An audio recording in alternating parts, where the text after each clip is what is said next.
देखिए बहुत ही इम्पोर्टेंट चैप्टर है फर्स्ट ईयर फिजिक्स का, चैप्टर 8 इलेक्ट्रिक फील्ड।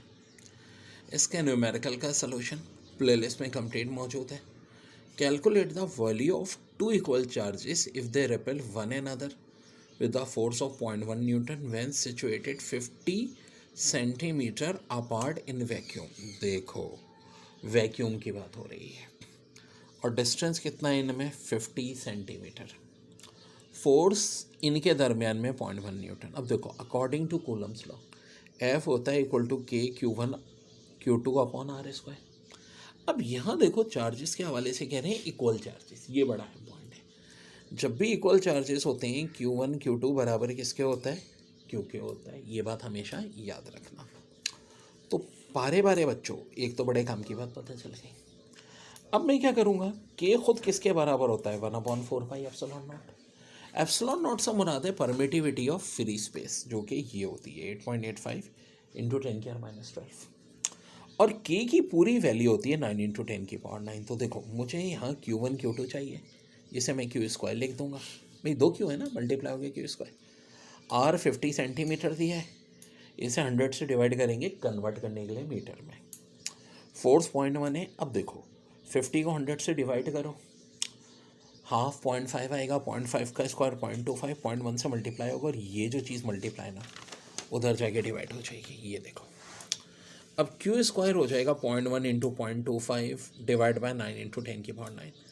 तो भाई यहाँ डेसिमल के बाद एक डिजिट है, यहाँ 2 है, 1 और 2 3 हटा दो तो 3 ये हो गई 10⁻³ और 1 इंटू 25 को 9 से डिवाइड करो, हमेशा कैलकुलेशन बड़ी आसान होगी। और ये 9 ऊपर जाके -3 -9 -12। 25 को 7 से डिवाइड करो 9 से, भाई ये वाले 9 से ना 2.77 इंटू 10⁻12। अब ये तो Q स्क्वायर आया ना, Q क्या आएगा इसका रूट 1.67 या 1.7 अप्रॉक्सीमेटली, और पावर -12 है तो -6 हो जाएगी। -6 का मतलब क्या होता है, माइक्रो, ठीक है, माइक्रो कूलम। तो यही आंसर आ जाएगा इसका माइक्रो कूलम में। ये था क्वेश्चन नंबर 1 का भी पार्ट 1 बच्चों।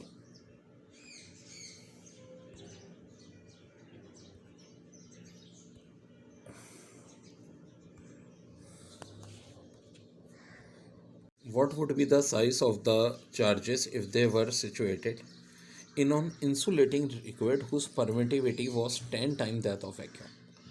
अब वही सेम बात है ऊपर वाली, बस परमिटिविटी 10 टाइम्स ज़्यादा हो गई। अब देखो रिलेटिव परमिटिविटी ना क्या होती है,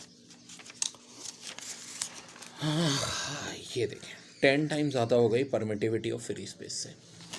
यानी ये जो परमिटिविटी ऑफ फ्री स्पेस की वैल्यू है ये 10 से डिवाइड हो जाएगी कुछ इस तरह से, ठीक है। यानी के की वैल्यू भी जो है वो किससे डिवाइड हो जाएगी, 10 से डिवाइड हो जाएगी। अब देखो ये पार्ट 2 है क्वेश्चन 1 का ही।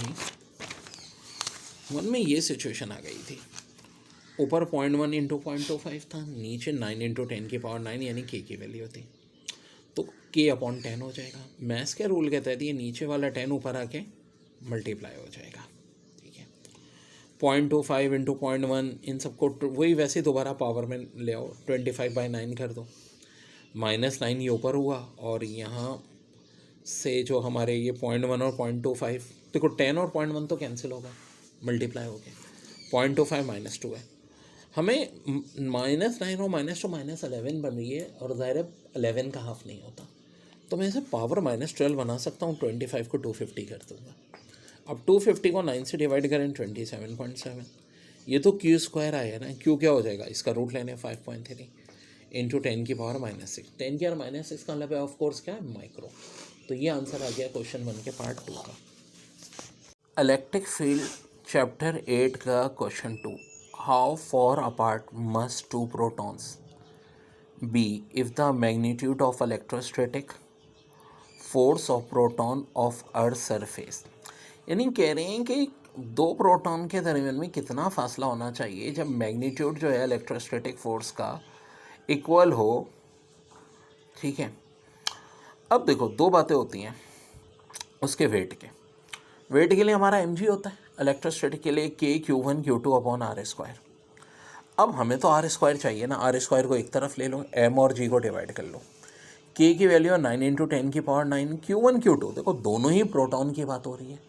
प्रोटॉन का चार्ज क्या होता है 1.67 × 10 की 1.6 × 10⁻⁹। Q1 भी यही है, Q2 भी यही है। और मास कितना दिया है भाई प्रोटॉन का 1.67 × 10⁻27। तो कैलकुलेट करेंगे, एंड में रेडियस आ जाएगा हमारा 0.119 मीटर या 0.12 मीटर। वैसे बहुत ही इंपॉर्टेंट है ये बात कि दोनों प्रोटॉन के दरमियान का डिस्टेंस पूछा था, जो कि हमारा फाइनली आज देखिए कह रहे हैं कि इलेक्ट्रॉन जो है तो वो तो चार्ज होता ही है, ठीक है। इसको हमने सिचुएट किया एक यूनिफॉर्म इलेक्ट्रिक फील्ड में जिसकी डेंसिटी 1200 वोल्ट पर सेंटीमीटर है।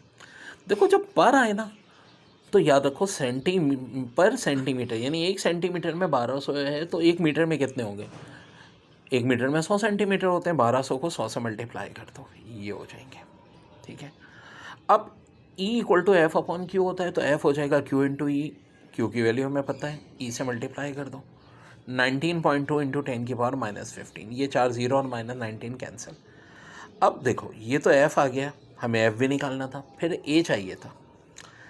A कैसे आएगा, F को M से डिवाइड कर दो, M यानी भाई मास ऑफ इलेक्ट्रॉन तो फिक्स है 9.1 × 10⁻31, कर दो A आ जाएगा, ठीक है। कितना आ गया 2.2 × 10⁻16।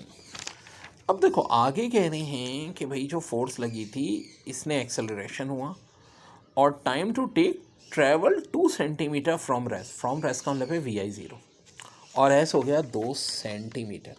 फार्मूला होता है S = VIT + ½ AT², VI तो 0 है तो VIT तो कैंसिल हो गया, 2 सेंटीमीटर बराबर हो गया ½ AT²। ए की वैल्यू अभी हमने ऊपर निकाली है, T चाहिए हमें। अब देखो सेंटीमीटर को मीटर में कन्वर्ट करना है, 10⁻⁻2 से मल्टीप्लाई कर दो, हमें तो T चाहिए ना। तो देखो 1.1 × 10⁻16 उधर जाके डिवाइड होगा, 2 को 1.1 से डिवाइड करो 1.81 आ गया, ये पावर जो 16 है ऊपर जाके -16, तो -16 - 2 -18 T² ही आ गया।